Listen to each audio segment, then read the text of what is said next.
Sir నమస్కారం sir. నమస్తే శ్రీనివాస్. ఇది ఒక సున్నితమైనటువంటి అంశమే. కానీ ఒక కామన్ మ్యాన్‌గా నాకు కూడా ఎవరి మీద వ్యతిరేకత లేదు. అంటే ముఖ్యంగా ఈ సబ్జెక్ట్ చేయడానికి ఏంటంటే చాలా మందితో చాలా మేధావులతో మీలాంటి మేధావులు అతి తక్కువ మంది ఉన్నారు మీలాంటి మేధావులు. అంటే ఉన్న మేధావుల్లో అంటే నా అభిప్రాయం అది. సో నేనేమనుకుంటున్నా అంటే బీసీ పోరాటం అనేది ఈ మధ్య రిటైర్డ్ జడ్జీలు కావచ్చు, లేకపోతే మాజీ ఐఏఎస్‌లు మీలాంటి వాళ్ళే 42% రావాలి ఖచ్చితంగా. అసలు 50 ఉన్నారు. మొత్తంగా కలిపి అసలు 90% రావాలా?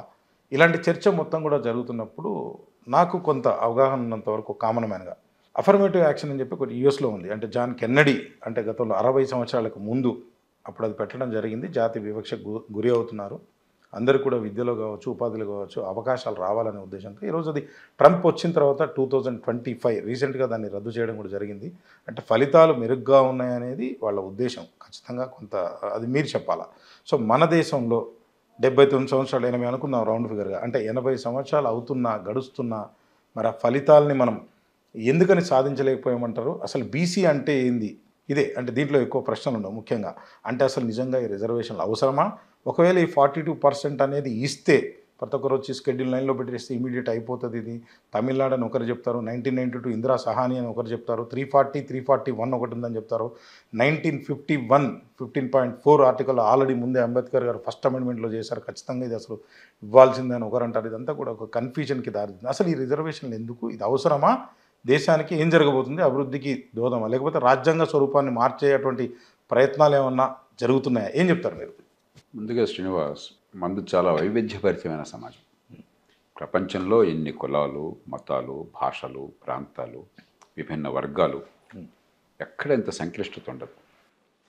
చాలా దేశాల్లో, దక్షిణాఫ్రికా లాంటి కొన్ని దేశాలు మినహాయిస్తే చాలా దేశాల్లో ఒకే ఒంటి రంగు, ఒకే జాతి, ఒకే మతం, ఒకే నేపథ్యం, ఒకే భాష, ఒకే సంస్కృతి. కొంచెం ఆర్థికంగా ఎక్కువ తక్కువలు కొంచెం ఉండొచ్చు, కానీ మిగతా పెద్ద తేడాలు ఉండవు. మనం అట్లా కాదు. దానికి ఒక 50 దేశాల కలయికగా దేశం ఏర్పడ్డాం అనుకోండి మనం. అంతటి వైవిధ్యం ఈ దేశంలో. వైవిధ్యం రాజకీయంలో ఉన్న వాళ్ళకి ప్రధానమైనటువంటి సమస్య ఏమిటి? విభిన్న ప్రయోజనాలని, వివిధ వర్గాల ప్రయోజనాలను సమన్వయం చేయాలి. ఒక ఇంట్లోనే నలుగురు కుటుంబ సభ్యులు ఉంటే వాళ్ళ ప్రయోజనాలను సమన్వయం చేయడం తలప్రాణం తొక్కొస్తుంది. పావలా అని ఒక నాటకం వచ్చింది గణేష్ పాత్రలో చాలా కాలం క్రితం. ఇవాళ యువతరానికి తెలియని కూడా తెలుసు, 50 ఏళ్ల క్రితం వచ్చినట్టున్నారు, 60 ఏళ్ల క్రితం. పావలా ఒక నిరుపేద కుటుంబంలో ఓ పిల్లోడికి పావలా దొరుకుతుంది. ఆ రోజుల్లో పావలా చాలా డబ్బు కదా లెక్క. అందులో ఒక పేద కుటుంబానికి చాలా ఎక్కువ. ఈ పావలా ఎట్లా ఉపయోగించాలి? ఆ పిల్లోడికి ఒక ఆశ ఉంటుంది, ఏదో చాక్లెట్లు కొందామని ఏదో ఉంటుంది, వివరాలు నాకు గుర్తులేదు. ఆ ఇంట్లో ఉన్న తాతగారికి ఏదో నల్ల మందు అలవాటు ఉంది, తీసుకోవాలని ఆశ ఉంటుంది. తండ్రికి ఇంకేదో ఆశ ఉంటుంది, తల్లికి మరో ఆశ ఉంటుంది. చివరికి వాళ్ళు ఆ పావలాలు ఎలా ఖర్చు పెట్టాలని కొట్టుకుని ఆ పిల్లాడి ప్రాణం తీస్తారు చివరికి. సరే నాటకీయంగా తీశారు, కానీ ఒక నిజమైన సమస్య అది. జీరో సమ్ గేమ్ అంటాం ఇది. ఒక కేక్ పెడితే నేను ఎక్కువ తింటే మీకు తగ్గిపోతుంది, మీరు ఎక్కువ తింటే నాకు తగ్గిపోతుంది. అలాంటి సమస్యలను పరీక్షించాలంటే చాలా ఓర్పు కావాలా, నేర్పు కావాలా, నిజాయితీ కావాలా, మరి భవిష్యత్తు గురించి ఆలోచించాలా, సమాజాన్ని ప్రేరేపించగలగాలి. మనం రాజకీయాన్ని రోజు తిడుతుంటాం. చాలా తిట్లకు వాళ్ళు అర్హులు కూడా. ఎందుకంటే వాళ్ళు చేస్తున్న పనులు అవినీతి, ఎన్నికల్లో డబ్బులు ఖర్చు పెట్టడం, అసంబద్ధమైనటువంటి హామీలు ఇవ్వటం, మరి కులం మతం పేరుతో సమాజాన్ని మొక్కలు చేయడం, ఇవన్నీ సిగ్గుమాలిన పనులు. కానీ ఎన్ని పొరపాట్లున్నా కూడా మన సమాజంలో ప్రగతిశీలకమైన చట్టాలు తీసుకురావడం కావచ్చు. ఉదాహరణకి అస్పృశ్యత నివారణ, మహిళల హక్కులు, గర్భస్రావం మహిళలకు హక్కుగా ఉండేట్టుగా చేసే చట్టం, అలాగే ఈ కుల వివక్షకు గురైనటువంటి వారికి రాయితీలు ఇచ్చే ఏర్పాటు చేయటం, ఇవన్నీ ఏకగ్రీవంగా భారతీయ సమాజంలో అన్ని పార్టీలు కలిసి తొలి నుంచి కూడా ఇప్పటిదాకా చేస్తున్నాయి. ఇది చిన్న విషయం కాదు. ముందు వాళ్ళని తిడదాం, నేను రోజు తిడుతుంటాను తప్పు చేస్తే, ఇవాళ కూడా తిడదాం. ఈ చర్చలో వాళ్ళు చేసే తప్పుల్ని ఎండగడదాం. కానీ మౌలికంగా ఈ ప్రజాస్వామ్య సమాజంలో అసమానతలు ఉన్నాయి. ఏదో రకంగా సమాజాన్ని కలపాలి, ఒక అవకాశాన్ని అందరికీ ఇవ్వాలి. దాని వెనకాల నిజంగా సమాజం అంటే ప్రేమ కావచ్చు, ఓట్లు అంటే ప్రేమ కావచ్చు, అయినా తప్పు కాదు. ఓట్ల కోసమైనా సరే అందరినీ కలిపే ప్రయత్నం చేయడం మంచిదే కదా. ఆ ప్రయత్నాన్ని రాజకీయ పార్టీలు చిత్తశుద్ధితో చేస్తున్నాయి గత 70 ఏళ్ళుగా 80 ఏళ్ళుగా. అందుకు అభినందించాలి. కానీ కొన్ని సందర్భాల్లో ఒడిదుడుకులు వస్తాయి. శృతి మించడం కావచ్చు, లేకపోతే పొరపాటు జరగవచ్చు, అక్కడ ఇబ్బందులు వస్తాయి. ఈ నేపథ్యాన్ని చూస్తున్నాం. చర్చ లోతుకెళ్లే ముందు ఒక మౌలికమైన ముందు మనకు ఒక పునాదులు అర్థం కావాలి. రాజ్యాంగం ఏం చెప్పింది? సమాజంలో అందరూ సమానము. కుల, మత, భాష, ప్రాంత, లింగ వివక్ష లేకుండా దేశంలో చట్టం ముందు రాజ్యాంగం ముందు అందరూ సమానులు. ఈక్వాలిటీ అన్ని రంగాల్లో కూడా. ఓటు వేయడంలో కావచ్చు, వయోజన ఓటు హక్కు. ఈ కులానికి ఎక్కువ, ఆ కులానికి తక్కువని పెట్టాల, మగవాళ్ళు ఎక్కువ, ఆడవాళ్ళు తక్కువని పెట్టాల, చదువుకున్నాడు చదువుకున్నాడు పెట్టాల, డబ్బున్నాడు డబ్బులున్నాడు పెట్టాల. అరుదైన ప్రయోగం. ప్రపంచ చరిత్రలో అట్లా చేసిన మొట్టమొదటి దేశం భారతదేశం. అందున రాజకీయ నేపథ్యం, మనకు ప్రజాస్వామ్య నేపథ్యం 1000 క్రితం దాకా లేదు. 1000 క్రితం చోళులకు ఉంది, చోళుల కాలంలో ఉంది. బౌద్ధుల కాలంలో మరి శాక్య రిపబ్లిక్ అంటాము, లేకపోతే లిచ్చావి అంటాము, మరొకటి అంటారు, రిపబ్లిక్ ఉన్నాయి. కానీ గత 1000 ఏళ్లలో మనకి ఆ అనుభవం లేదు. విపరీతమైన పేదరికం అన్నది, తీవ్రమైన అవిద్య తాండవిస్తుంది. ఇప్పటికి కూడా ఆ విద్య సరిగ్గా లేదు, మనం ఉందని నటిస్తున్నాం. ఆ రోజు ఏముంది, 40 ఏళ్ళలో ఏమీ లేదు. అలాంటి సమాజంలో అంత సాహసంతో మన దేశ నిర్మాతలు ఈ దేశంలో వయోజన హక్కు ఇచ్చారు. దానిలో కీలకమైన భాగంగా అందరూ సమానమే ముందు, అది మౌలికమైన సూత్రం. కానీ దానికి మినహాయింపు ఒకటి తీసుకొచ్చారు. ఏమిటి మినహాయింపు? పుట్టుకతో వివక్ష వల్ల అసమానతలు బాగా రాజ్యమేలుతున్న సమాజం కొన్ని శతాబ్దాల పర్యంతం, ఇవాళ మీరు నేను చేసింది కాదు, వివిధ కారణాల వల్ల కొన్ని శతాబ్దాల పర్యంతం పుట్టుకతో మనిషి ప్రతిభతో పడే కష్టంతో సంబంధం లేకుండా ఎక్కువ తక్కువలుగా ఈ సమాజం విభజించడం మాట వాస్తవం, అప్పటికిప్పటికి ఉన్నమాట వాస్తవం. అలాంటప్పుడు రెండు ఉన్నాయి మన రాజ్యాంగ నిర్మాతల మనసులో. ఒకటి, అందరికీ అవకాశాలు ఇవ్వాలన్న ఆకాంక్ష మనకు ఉన్నప్పుడు అవకాశాల కోసం ప్రత్యేక రాయితీలు ఇవ్వకపోతే అసమానుల మధ్య సమానత్వం సాధ్యం కాదు. రెండు, అది పక్కన పెట్టండి, నైతికమైన బాధ్యత పక్కన పెట్టండి, ప్రజాస్వామ్యంలో అన్ని వర్గాలను కలుపుకుపోవాలి. ప్రజాస్వామ్యం ఏంటంటే మన సమ్మతితో రాజ్యం వెళ్తారు. ప్రజాస్వామ్యంలో రాజ్యం వెళ్ళేవాడు అత్యంత ప్రతిభా సంపన్నుడు కాకపోవచ్చు, అత్యంత నీతి సంపన్నుడు కాకపోవచ్చు, మహాత్మాగాంధీ కాకపోవచ్చు, కానీ మనందరి ఆదరాన్ని పొందినవాడు, మనందరం ఒప్పుకున్నవాడు అక్కడ కూర్చుంటాడు. గొప్పవాడు కాబట్టి కూర్చోరా, వాడు గొప్పతనం వచ్చింది మనం ఒప్పుకోవటం వల్ల వచ్చింది. మరి అందరిని ఎలా ఒప్పిస్తాం? కష్టంలో ఉన్నవాడిని, ఇదిగో తమ్ముడు నీకు ఈ రకం కొన్ని ఏర్పాట్లు చేస్తున్నాం, ఒక 10-15 ఏళ్ళలో వ్యవస్థ మార్చి పుట్టుకతో వివక్ష లేకుండా మేము ఏర్పాటు చేస్తాం, టైం పడుతుంది, ఇలాగా నమ్ము, ఇదిగో ఏర్పాటు చేస్తున్నాం. కాబట్టి ఒక ఒడంబడిక ఒప్పందం. ఈ రెండు కారణాలుగా అందరికీ అవకాశాలు రావాలి, నైతిక బాధ్యత అని ఒకటి, ప్రజాస్వామ్యం అందరినీ కలుపుకుపోవాలి, లేకపోతే ప్రజాస్వామ్యానికి సార్థకత ఉండదు, కాబట్టి వాళ్ళందరినీ ఒప్పించాలి. ఈ రెండు కారణాలుగా రిజర్వేషన్లు ఏర్పాటు చేశాం. కానీ మౌలిక సూత్రం మర్చిపోకూడదు, సమానత్వం మౌలిక సూత్రం, దాని మినహాయింపు రిజర్వేషన్లు. రిజర్వేషన్లో మినహాయింపే అసలు ఒరిజినల్ ప్రిన్సిపల్ని మింగేసింది అనుకోండి.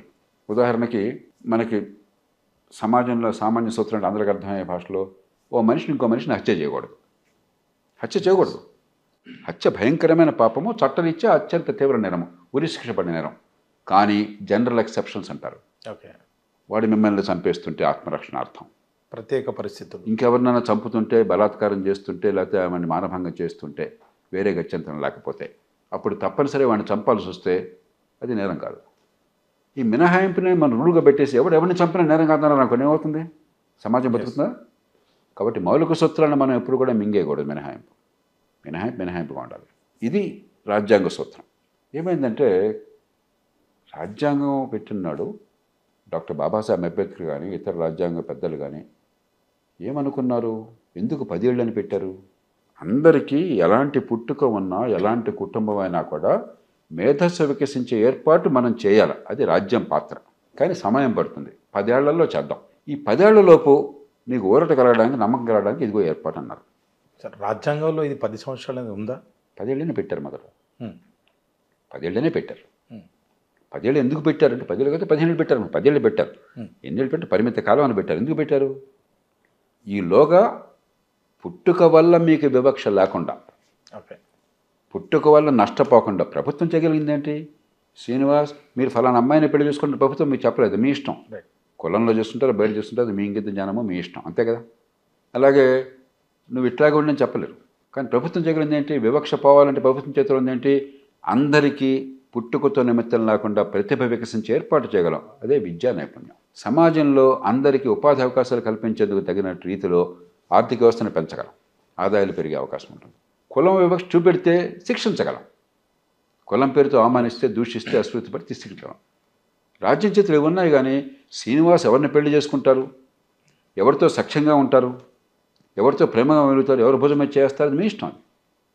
మీరు చేసే పని నాకు ఇష్టం లేకపోతే మీరు మీ కులం వాళ్ళని కలుపుకోవచ్చు, రైట్. వేరే వాళ్ళని దూరంగా పెట్టచ్చు. కానీ చట్టాన్ని ఉల్లంఘించేంత వరకు రాజ్యం ఏం చేయలేదు. కాబట్టి రాజ్యం పాత్ర ఏమిటి? తన పాత్రను తాను సమర్థంగా నిర్వహించి ఈ కులమనే వివక్ష వల్ల ఆ బిడ్డలు నష్టపోకుండా తలెత్తుకుని ధీమాగా బతికి ఏర్పాటు చేయడం. అది ఎట్లా సాధ్యం? అత్యున్నత ప్రమాణాల విద్య. ఇప్పుడు నిరుపేద కుటుంబాలు అంబేద్కర్ నిరుపేద కుటుంబంలో పుట్టాడు, అస్పృశ్య కుటుంబంలో పుట్టాడు, అక్షరజ్ఞానం లేనినాడు పుట్టాడు. ఎందుకు అంబేద్కర్ కానాడినాడు ఇంత గౌరవిస్తున్నాం మనం? ఆ విద్య అనేది ఆయన ప్రతిభని వికసింపజేసింది. ప్రతిభ విషయంలో ఎవరికి తీసిపోయినవాడు కాదు. కానీ ఆ ప్రతిభ విద్య లేకపోతే ఏమైండది? మరుగున పడిపోయేది. అలాంటి ప్రతిభ ఉన్నవాళ్ళు సమాజంలో కోకొల్లలుగా ఉండి ఉంటారు, చరిత్రలో అన్ని వర్గాల్లో ఉండి ఉంటారు. పేటికాంతర్గ రత్నం అంటారు మనం. అంటే మన రత్నాన్ని బయట తీసుకొచ్చి ప్రకాశం బాగా సానబెట్టి సూర్యకాంతిలో పెడితే దేదీప్యంగా ప్రకాశిస్తుంది. కానీ పెట్టిలో పెట్టి గొడ్డలో దుట్టు పెట్టేస్తే రత్నం ఏముంది, రాయ ఉంది, రెండు ఒకటేగా. ప్రతిభ కూడా అంతే. వికసించాలని చెప్పంటే మంచి ప్రమాణాల విద్య కావాలి, ఉత్పాదకత కావాలంటే మంచి ఆరోగ్యం కావాలి, అవకాశాలు కావాలంటే చట్టం ముందు అందరూ సమానం కావాలి, చట్టబద్ధ పాలన కాగితం మీద నిజంగా అమలు కావాలి. ఇవన్నీ మేము చేస్తాం, ఈలోగా ఈ రాయితీ ఇస్తున్నాం నమ్మకం కోసం. అది ఉద్దేశం. అందుకోసం పరిమిత కాలం ఉన్నారు. మన మూర్ఖులు ఏం చేసి ఎక్కడ కొంచెం పరుషంగా మాట్లాడుతున్నాం. మన మూర్ఖులు ఏం చేశారు? అసలు రాజ్యం చేయాల్సిన పని చేయకుండా పక్కన పెట్టేసి మినహాయింపుగా వచ్చిందనే పరిష్కారంగా నటించి జనంలో కులానికి మధ్య సమాజంలో సహజంగానే అసూయలు ఉంటాయి, మరి కోపం ఉంటుంది, ద్వేషం ఉంటుంది. ఈ జీరో సమ్ గేమ్ కాబట్టి వాడు ఎక్కువ నాకు ఎక్కువ తక్కువలు ఉంటాయి. రాజకీయంలో దీన్ని కులాన్ని మాత్రమే జనాన్ని సమీకరించే మార్గంగా చేపట్టి ప్రజలను ఆకట్టుకునే శక్తి లేక, మంచి పరిపాలన ఇచ్చేటువంటి ధైర్యమో లేకపోతే చిత్తశుద్ధి లేక రిజర్వేషన్ల చుట్టూ రాజకీయం నడుపుతున్నారు. చివరికి ఏమవుతుంది? రిజర్వేషన్ పొందిన వర్గాల్లో అరే మాకు నిజంగా సమాజంలో లాభం కలిగిందనే భావన, ఎందుకంటే లాభం కలగట్లా, నటిస్తున్నాం. కొద్దిమందికి లాభం కలగచ్చు, కానీ లాభం కొద్దిమంది కలుగుతుంది. ఆ కలిగేది కూడా ఉన్న కొద్దిగా ఏమవుతుంది? తొలితరం ఎట్లా ఉన్నా కూడా ఒక కలెక్టర్ కొడుకు అవకాశం వస్తుంది, ఒక మంత్రి కూతురికి అవకాశం వస్తుంది. ఏదో అదృష్టం కొద్దో, కష్టం కొద్దో, ప్రతిభ కొద్దో కోటీశ్వరుడి పిల్లలకు అవకాశం వస్తుంది. అదే వర్గంలో నిరుపేదలకు అవకాశం లేకుండా పోతుంది. ఏ కులంలో పుట్టినా కూడా గ్రామంలో పెరిగితే, పేద కుటుంబంలో పెరిగితే, మామూలు ప్రభుత్వ స్కూల్కో మరో చోటుకో పేద స్కూల్కి వెళ్తే వాళ్ళ ప్రతిభ వికసించకుండా పడిపోతుంది. దాని గురించి మనం మాట్లాడలా. ఏమవుతుంది? నేను ఫస్ట్ క్లాస్ కంపార్ట్మెంట్ ఉంది, లేకపోతే ట్రైన్ ఉంది. పూర్వకాలం ట్రైన్లు దొరకనప్పుడు, రిజర్వేషన్ సరిగ్గా లేనప్పుడు ఏం చేసేవాళ్ళం? నాకు కూడా బాగా గుర్తుంది. మహారాష్ట్రలో మా పేరెంట్స్ ఉంటే ట్రైన్ ఎక్కుతుంటే మా బాబాయ్ ఒక రోజున బండి ఎక్కనివ్వరు. ఆయన అప్పుడు నన్ను చిన్నపిల్లడుగా ఉన్నప్పుడు బండిలోకి తీసుకొచ్చి వాళ్ళంతా కూర్చోబెట్టి, అంటే ప్రతివాడి వాడి బలం బట్టి ట్రైన్ ఎక్కిన తర్వాత ఏం చేస్తాడు? మిగతా వాడు రాకుండా ఆపుతాడు. ఎక్కేదాకా ఎలాగో ఎక్కే ప్రయత్నం చేస్తాం. ఎక్కిన తర్వాత ఇంకోటి రాకూడదు, నాకు ఇబ్బంది కలగకూడదు. అలా తయారు చేశాం మనం దీన్ని. అది సమాజానికి ముందుకు పోయే మార్గం కాదు, సమాజాన్ని విభజించే మార్గం.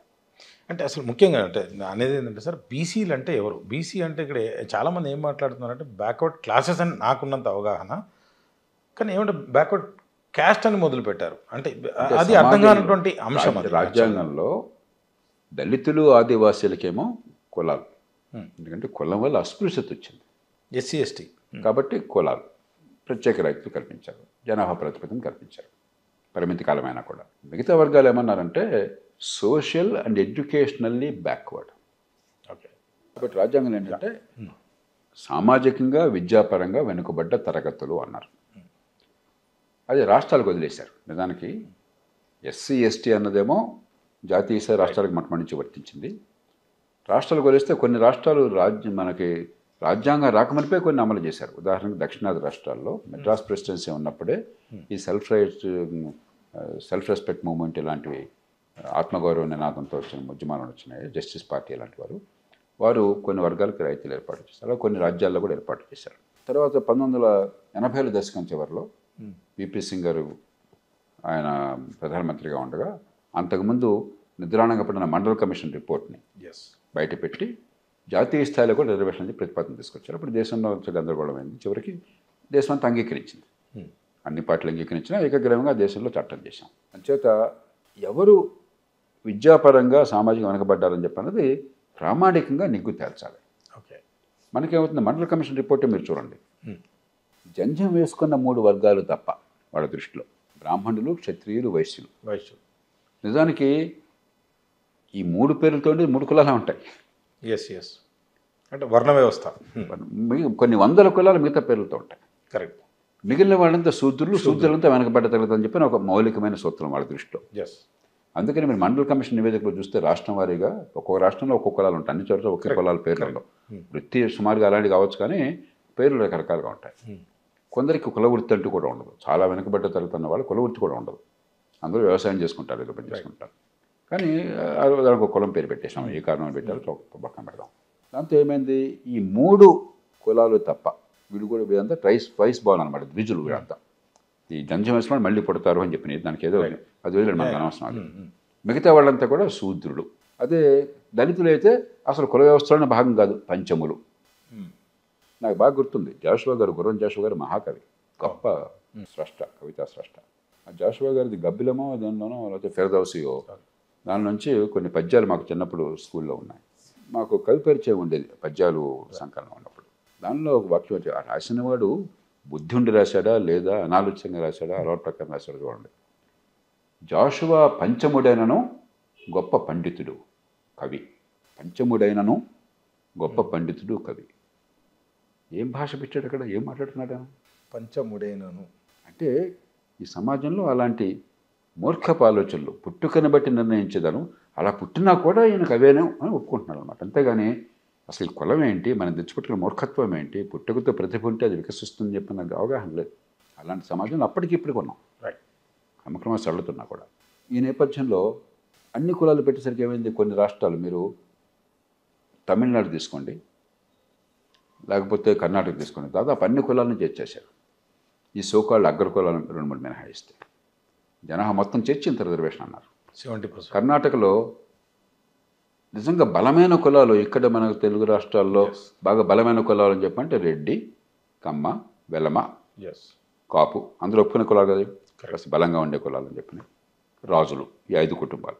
ఇది బ్రాహ్మణులు, క్షత్రియులు, వైశ్యులు కాకుండా అవి చిన్న జనాభా కాబట్టి పెద్ద పట్టించుకో. కర్ణాటకలో అలాంటి కులాలు ఏమిటి, ఆర్థికంగా గట్టిగా ఉన్నవాళ్ళు, రాజ్యాధికారం కోసం పోరాడేవాళ్ళు, పోటీ పడేవాళ్ళు. మరి బాగా ఎదుగుతున్న కులాలు ఏమిటి, లింగాయతులు, ఒక్కలిగాలు. వాళ్ళిద్దరూ వెనుకబడ్డ తరగతులు కర్ణాటకలో. అలాగే ఉర్సు కులస్తులు ఉన్నారు. ఉర్సు కులస్తులు ఎవరు, మైసూరు మహారాజాలు ఉర్సు కులస్తులు. వారు వెనకబడ్డ తరగతి వారు. ఆ వర్గానికి చెందిన దేవరాజు అరసు వెనక వర్గాల నాయకుడు. అంటే రాజ్యాంగ స్ఫూర్తి ఏమిటి, రాజ్యాంగం అమలు ఏమిటి, నిజంగా ఏ మాట కామాట చెప్పుకోవాలి. మన తెలుగునాట రాజకీయంలో చాలా దారుణాలు ఉన్నాయి, చాలా సిగ్గుపడే అంశాలు ఉన్నాయి, దాని అనుమానం లేదు. ఓట్ల కొనుగోలు కానీ, ఈ కుల వ్యవస్థ, కులతత్వం కానీ. కానీ ఈ సోకాళ్ళు కులాలు ఉన్నాయే, వీళ్ళెవరూ కూడా మాకు ఈ బలహీన వర్గాల్లో స్థానం కావాలని పోరాడాల, కొంచెం ఆత్మగౌరవాన్ని పాటించారు. జాతీయ స్థాయిలో అట్లనే ఆంగ్లో ఇండియన్స్కి రాజ్యాంగం వచ్చిన తొలి రోజు నుంచి బ్రిటిష్ వాళ్ళు ప్రత్యేకంగా కోరగా, ఎందుకంటే వారు ఆ తెల్ల జాతి వారికి, మన భారతీయ తల్లిదండ్రులకి సంతతిగా పుట్టినవారు కాబట్టి వాళ్ళకి ప్రత్యేక రాయితీలు ఇవ్వాలని చెప్పని ఒక పార్లమెంట్లో 2 సీట్లు వాళ్ళకి ప్రత్యేకంగా నామినేట్ చేయండి. వారిద్దరికే నామినేషన్ లోక్సభలో ఉన్నది, మిగతా అందరూ ఎన్నుకోవాల్సిందే. ఒక ప్రత్యేకంగా ఒక రాయితీ ఏర్పాటు చేశారు. ఫ్రాంక్ ఆంటనీ చాలా కాలం పాటు ఆంగ్లో ఇండియన్ ప్రతినిధిగా ఉండేవాడు. తర్వాత తీశారు, రాజ్యాంగ సవరణ ఈ మధ్యకాలంలో తీశారు, 104వ సవరణ ఏదో వచ్చింది, తీశారు. అది ఉన్నప్పుడు ఆయన ప్రతినిధిగా ఉన్నప్పుడు కొందరు వాళ్ళని కూడా రిజర్వేషన్ వాళ్ళని ప్రతిపాదన తీసుకొచ్చారు. ఆయన మాకు అక్కర్లేదు, రిజర్వేషన్ అక్కర్లేదు, మా కాళ్ళ మేము నిలబడతాం అని చెప్పి కోరాడు. అలా కొద్ది వర్గాలే మాకు వద్దు అని కూర్చున్నారు, ఎంతో కొంత ఆత్మగౌరవాన్ని చూపెట్టారు. మిగతా అందరికీ ఏమిటి, నిజమైన వెనుకబడుతూనే ఉన్నప్పుడు అందులో కుల వివక్ష గురైనప్పుడు, ఉదాహరణకి వృత్తి కులాలు ఉన్నాయి. మనం కొన్ని వృత్తుల్ని తక్కువ వృత్తులుగా పరిగణించే మూర్ఖత్వం అది. దానికి హెయిర్ కటింగ్ ఉన్నది. ఈవేళ హైదరాబాద్లో కానీ మరో చోట కానీ అసలు బాగా డబ్బు వచ్చేది హెయిర్ కటింగ్, బ్యూటీషియన్స్ వెళ్ళాలి, కరెక్ట్. లాండ్రీ వృత్తి ఉన్నది. ఇవాళ మహానగరంలో లాండ్రీలు పెడితే బ్రహ్మాండంగా చేస్తారు, క్లీనింగ్ షాప్స్. కానీ ఇవన్నీ కూడా తక్కువ స్థాయి గల వృత్తులుగా పరిగణించి కుల వృత్తులుగా పరిగణించారు. ఆ కుల వృత్తులకు ఉన్నవాళ్ళు ఖచ్చితంగా కొంత వెనుకబడతానికి గురయ్యారు, వివక్ష గురనమాట వాస్తవం. సో ఏమైంది, సమాజంలో నిజంగా వెనుకబడతానికి గురైనటువంటి వాళ్ళు కాకుండా ఏదో రకంగా రాజకీయ పరపతితో కనుక నా కులం పేరు, నా పేరు పెట్టేస్తే నేను లాభం పొందుతాను, నా పిల్లలు లాభపడతారు. ఉదాహరణకి కొండకాపు అని ఒక కులం ఉన్నది, అది ట్రైబల్ కులం. నాకు గుర్తుంతో ప్రిమిటివ్ ట్రైబల్, బాగా వెనకబడ్డ ట్రైబల్ కులం. చాలామంది ఇతర కులస్తులు కొండ కాపు పెట్టుకుని అత్యున్నత స్థానానికి ఎగబాకారు ఈ దేశంలో రిజర్వేషన్తో. కాబట్టి ఇదేమైందంటే ఇది వెనుకబాటుతనం కాదు ఇక్కడ సమస్య. ఏదో రకంగా దానిలో చేరితే నాకు నా పిల్లలకి ఛాన్స్ ఎక్కువ వస్తుంది. అలాగే ఎలాగో నా వర్గం నిజంగా అర్హత నుండి చేరితే నేను దానిలో పెద్దవాడిని ఏదో కలెక్టర్ని అయితే నా పిల్లలకు రిజర్వేషన్ ఉంటే మిగతా పిల్లలంతా నాశనం అయిపోతారు. నేను పోటీ పడేది ఎవరితో? మా పిల్లలు నా వర్గంలో మిగతా వాళ్ళ పిల్లలతో. కరెక్ట్. కాబట్టి ఈ రిజర్వేషన్ల విషయం ఎంతగా గందరగోళంగా తయారైపోయిందంటే సమాజ ప్రయోజనాలు కాదు ప్రస్తుతం నడుస్తున్నది. నాకు లాభం ఏంటి, నా పిల్లలకు లాభం ఏంటి, దాని కులాన్ని నేను ఓతంగా చేసుకుంటున్నాను. నా కులానికి ప్రతినిధిగా నేను మాట్లాడుతున్నంతకాలం నన్ను కాదనే సాహసం వరకు ఉండదు. జూబ్లీ సెలక్షన్ ఓపెన్గా జరుగుతుంది. నిన్న మనం చూస్తాం ముఖ్యమంత్రి గారికి కమ్మ సామాజిక వర్గంలో నాయకులంతా మద్దతు పలికారు, వాళ్ళంతా కలిశారు ఆయన్ని. నేను చాలా సిగ్గుపడుతున్నాను. ఈ దేశంలో ఎలక్షన్ వస్తే కమ్మ సామాజిక వర్గం ఏంటి, రెడ్డి సామాజిక వర్గం ఏంటి, కాపు సామాజిక వర్గం ఏంటి, వెలమ సామాజిక వర్గం ఏంటి? సిగ్గుందా మనకేమన్నా? నేను బహిరంగంగా అడుగుతున్నాను. ఎంఐఎం ఓట్లన్నీ కాంగ్రెస్కి, అది కూడా జరుగుతుంది. అంటే సమాజాన్ని ఏదో రకంగా ఓట్ల కోసం విభజించడం వైపు దీనిలో సమాజ ప్రగతి, రాజ్యాంగ స్ఫూర్తి లేదు. మనం నిజాయితీగా మాట్లాడుకున్నాం. ఊరికి పైపైన మనం మోసం చేసుకోవద్దు. ఎవరు నిన్న పొట్ల ఇవాళ స్కూల్లో ఉన్న పిల్లలకు సైతం అర్థమవుతుంది ఎంత వికృతమైన రాజకీయం ఈ దేశంలో ఈ రూపాల్లో జరుగుతుందని చెప్పని. ఆ నేపథ్యంలో నిజమైన సామాజిక న్యాయం అందాలి. నిజంగా వెనుకబడ్డ వాళ్ళకి, వివక్ష గురైన వాళ్ళకి న్యాయం జరగాలి. ఆ పేరుతో అర్హత లేకుండా ఫలితాలు పొందే వాళ్ళని పక్కన పెట్టాలి. కులం పేరుతో రాజకీయ నడపడం ఆపించాలి. కాలక్రమేణా రిజర్వేషన్ అవసరం లేకుండా ప్రతిభ వికసించే ఏర్పాటు నిజంగా రాజ్యం తన పని తాను చేసి నిర్వహించాలి. ఈ నాలుగిటిని ఏకకాలంలో సాధించాలి. అలా కాకుండా తాత్కాలికంగా రిజర్వేషన్లు కొన్ని వివిధ కారణాలు నేను చెప్పిన కారణాలుగా పెట్టినప్పుడు అదే శాశ్వత పరిష్కారంగా నటించి రాజ్యం ఈ దేశంలో బిడ్డల ప్రతిభాపాఠవాలు వికసించే ఏర్పాట్లు చేయకుండా మన విద్య ఎంత చండాలంగా ఉంది. గవర్నమెంట్ స్కూల్కి వెళ్తే పిల్లలు ఎంత నాశనం అయిపోతున్నారు. ముఖ్యమంత్రి గారు చెప్పారు, మన 1,08,000 ఖర్చు పెడుతున్నాం, పొట్టగోస్తే అక్షరముఖ రావట్లేదు. నేను మళ్ళీ నిర్బంధంగా చెప్తున్నాను, పొట్టగోస్తే అక్షరముఖ రావట్లా. 150 మంది పిల్లలకి 18 ఏళ్ల వయసులో గడియారం చేసి టైం చెప్పడం రాదు, గంట నిమిషం చెప్పలేరు. ఎన్ని గంటలు నిద్రపోయావో, రాత్రి 9 గంటలు పడుకున్నావు, 5 గంటలు లేచావు చెప్పండి చెప్పలేకపోతున్నారు. ఏ కులమైతే ఏమండి, వాళ్ళ భవిష్యత్తు ఎలా కాపాడుతావా నువ్వు? ఏ రిజర్వేషన్ ద్వారా కాపాడుతావు చెప్పు నాకు? ఏ రకంగా వాళ్ళ భవిష్యత్తు తీసితో చెప్పు నాకు. అంటే అదే మాట్లాడుతాను. చాలా చర్చల్లో కూడా నేను పాల్గొనడం జరిగింది. వాళ్ళు ఏం చెప్తున్నా అంటే రాజ్యాధికారం కనుక మా చేతిలో ఉంటే ఇప్పటి వరకు కూడా అదే మీరు అంటున్నటువంటి ఇంతకుముందు రెడ్డి కావచ్చు, వెల్మ కావచ్చు, అగ్ర కులాలు ఏవైతే ఉన్నాయో వాళ్ళే రాజ్యాన్ని ఏలడం వల్ల మాకు అవకాశాలు లేకుండా ఈరోజు సరైనటువంటి విద్య కూడా వాళ్ళ వల్లనే అందట్లే. మాకు కనుక రాజ్యాధికారం వస్తే మేము ఆ పని చేస్తాము అని. సమాజంలో రాజ్యాధికారంలో అవకాశము, ప్రతిభను ఉపయోగించి సమాజ హితాన్ని పెంచే అవకాశం అందరికీ రావాలని నేను పూర్తిగా నమ్ముతున్నాను. కానీ వాళ్ళు ఎవరికి వస్తుంది? 25 కోట్లు డబ్బు ఖర్చు పెట్టే శక్తి ఉండాలా, ఇష్టపడాలా ఓట్లు కొనడం కోసం? సారాయి పంపిణీ చేసే శక్తి ఉండాలా, ఇష్టం ఉండాలా? తాత్కాలికమైన తాయిలాలు ఇచ్చి ప్రజల్ని మోసం చేసేటువంటి తత్వం ఉండాలా? ఇవాళ బీహార్లో చూడండి, ప్రతి కుటుంబానికి గవర్నమెంట్ ఉద్యోగం. ఇది రాజ్యాధికారమా? రాజ్యం ఆవిడ బీసీలే, బీసీ నాయకుడే, బీసీ పార్టీయే. రాజ్యాధికారమా ఇది? ఇలాంటి రాజ్యాధికారం బీసీలను బాగు చేస్తుందా, ఇంకో వర్గాన్ని బాగు చేస్తుందా? కాబట్టి రాజకీయంలో, ప్రజాస్వామ్యంలో వయోజన ఓటు హక్కు, మన గొంతు విప్పే అవకాశము, ప్రతిభగల నాయకత్వం ఎదిగే అవకాశం అందరికీ ఉండాలి. దానిలో అసలు ఏమాత్రం రెండో మాటగా తావులేదు. కానీ రాజ్యాధికారాన్ని మనం మార్చకుండా, రాజకీయాన్ని మార్చకుండా ఇప్పుడు నడుస్తున్న రాజకీయంలో వాడి బదులు నేను ఉండాలని చెప్పంటే ఇప్పుడేం ఉద్ధరిస్తున్నారు అనుకుంటున్నారు మీరు? అన్ని కులాల్లో నేను ప్రస్ఫుటంగా చెప్తాను. ఇవాళ తెలంగాణలో మన లెక్క ప్రకారం కొంచెం పచ్చిగా మాట్లాడుతున్నారు, రెడ్ల రాజ్యం నడుస్తుంది. తెలంగాణ రెడ్లందరికీ మంచి విద్య అందుతుంది అనుకుంటున్నారా మీరు? తెలంగాణ రెడ్లందరికీ న్యాయం జరుగుతుంది అనుకుంటున్నారా మీరు?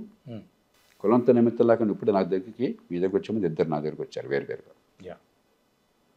ఒక ఆయన మనవడిని స్కూల్లో భయంకరంగా 14 ఏళ్ల పిల్లల్ని అదే వయసున్న పిల్లలు హింసిస్తే, బుల్లియింగ్ చేస్తే ఆ కుర్రాడు తట్టుకోలేక పై అంతస్తుకెక్కి దూకి అక్కడికి పడి చచ్చిపోయాడు. బిడ్డను కోల్పోయిన తల్లిదండ్రులు ఏమంటున్నారంటే, పోయిన బిడ్డ పోయాడు, మా దురదృష్టం, ఇంకో బిడ్డకి ఇలా జరగకుండా ఉండాలంటే దీన్ని ఆపాలి. 1.5 గంట సేపు అక్కడ బుల్లియింగ్ జరుగుతుంటే సీసీటీవీ కెమెరాలో చూస్తూ ఉంటే అక్కడ టీచర్లు ఉండి కూడా ఒక్కడ పట్టించుకోలేదు. టీచర్లు లేని సందర్భంలో జరగలేదు, క్లాస్ రూమ్లో టీచర్లు ఉండగా జరిగింది. ఇక ముందు అలా జరగకుండా వాళ్ళ కళ్ళెదురుగా బిడ్డకు అలా అన్యాయం జరుగుతుంటే మౌనంగా ఉన్నారే టీచర్లు యాజమాన్యం వాళ్ళు గట్టిగా వాళ్ళ మీద శిక్ష ఉండాలి అని చెప్పంటే పట్టించుకునే నాథులు లేడు. చట్టం వాళ్ళకి పనిచేయట్లా. సీసీటీవీ కెమెరాలో ఉన్నటువంటి వీడియో వాళ్ళ ముందు చేతికిచ్చిన తర్వాత బలవంతంగా లాక్కున్నారు. మరో కేసు విదేశాల్లో చదువుకున్న మహిళ, పిహెచ్డీ ఉన్న మహిళ, సొంత కాళ్ళ మీద నడిపే మహిళ, భర్త వేధిస్తుంటే తెగ బాత్తుంటే చంపేస్తానని మెడ పిసుకుతుంటే ఆస్తి ఇస్తావా లేదా డబ్బు ఇస్తావా అని చెప్పిన ఆవిడ వేధిస్తున్న భరించలేక సొంతంగా బతుకుతుంది. ఆవిడ మీద దాడికి వెళ్తే 15 మంది తలుపు కొట్టి చంపేస్తాం గింపేస్తాం అని చెప్పని పోలీసు ఫిర్యాదు చేస్తే ఇప్పటి వరకు పట్టించుకునేవాడు. ఆ దాడికి వెళ్ళినాడు పోలీసు కూడా పక్కన ఉన్నారట, ఆ పోలీస్ స్టేషన్ వాళ్ళు. ఇది రాజ్యం నడుస్తుంది ఈ దేశంలో. అంటే సమాజంలో చట్టాలు సరిగ్గా లేవంటారా? అంటే రాజ్యాంగం తప్పు కాదు, చట్టం తప్పు కాదు. చట్టం పేరుతో మన నెత్తికి కూర్చున్నాడే ఒక సిగ్గులేనటువంటి పరిపాలన రాజకీయం నడుస్తున్నాయి. చట్టబద్ధ పాలన గురించి కనీసం స్పృహ లేదు. ఖండబలంతో మండన్యాయం అంటున్న రాజ్యం అదే సరిగ్గా లేదు కాబట్టి మేమే నడుపుతున్నాం. నాకు ఒక జడ్జి, రిటైర్డ్ జడ్జి ఈశ్వరయ్య గారు ఇచ్చారు. ఆ రాజ్యాన్ని ఎన్నో రాష్ట్రాలలో అన్ని వర్గాల వాళ్ళు రాజ్యం వెళ్తున్నారు. అదే డబ్బు మా దగ్గర ఆ వర్గం వారు రాజ్యం వెళ్తున్నారు. మా దగ్గర ఆ డబ్బు లేదు కాబట్టి ఈ రోజున అదే చెప్తున్నా శ్రీనివాస్. నేను చెప్పేది ఇది వినడానికి చాలా బాగుంటుంది. అందరూ దుర్మార్గం చేసుకుంటే వేరే దుర్మార్గం ఎవరైనా చేయొచ్చు కదా, అందరికీ అవకాశం మారేది వేరే విషయం. కానీ ఎన్నో రాష్ట్రాలలో ఏ కులాలు ఉపేక్షకు గురవుతున్నాయో ఆ కులాలు రాజ్యం వెళ్తున్నాయి. అధికారం వాళ్ళ చేతుల్లోనే ఉంది.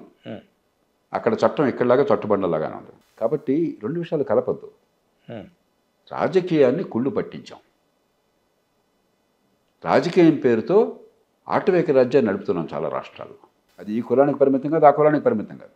వాడి బదులు నేను రాజ్యం చేయాలన్న కోరికే తప్ప వాడి బదులు నేను రాజ్యాంగ విలువలను పెంచాలన్న కోరిక కనిపించట్లే ఎక్కడ కూడా. చట్టబద్ధ పాలన లేదన్నప్పుడు ప్రతిపక్షం ఏమంటాడు? అన్యాయం చేస్తున్నారు పోలీసులు, ఓకే. ప్రభుత్వం అన్యాయం చేస్తుంది, ఓకే. ఇలాంటి అన్యాయం జరగకుండా, చట్టం దుర్వినియోగం కాకుండా, అధికార దుర్వినియోగం కాకుండా ఈ మార్పులు చేస్తామని ఒక్కడ ఉంటున్నాడా? మేము రాని తడాక చూపెడతా. ఇదే ప్రజాస్వామ్యం, ఇదే రాజకీయం. వాడు దోపిడీ చేస్తున్నాడు, వాడు చట్టాన్ని ఉల్లంఘిస్తున్నాడు, చట్టబద్ధ పాలన నాశనం చేశాడు, ఖండబలంతో న్యాయం ఇస్తున్నాడు. వాడి బదులు నేను ఇస్తా. ఇప్పటిదాకా వాడు తినేస్తున్నాడు, ₹1 కోటి తింటున్నాడు, నేను 2 కోట్లు తింటా. వాడు ఎక్కడ తింటున్నా నేను కూడా తింటా. ఇదా ప్రజాస్వామ్యం? సార్, ఈ అధికారం అంటే ఇదే అర్థం.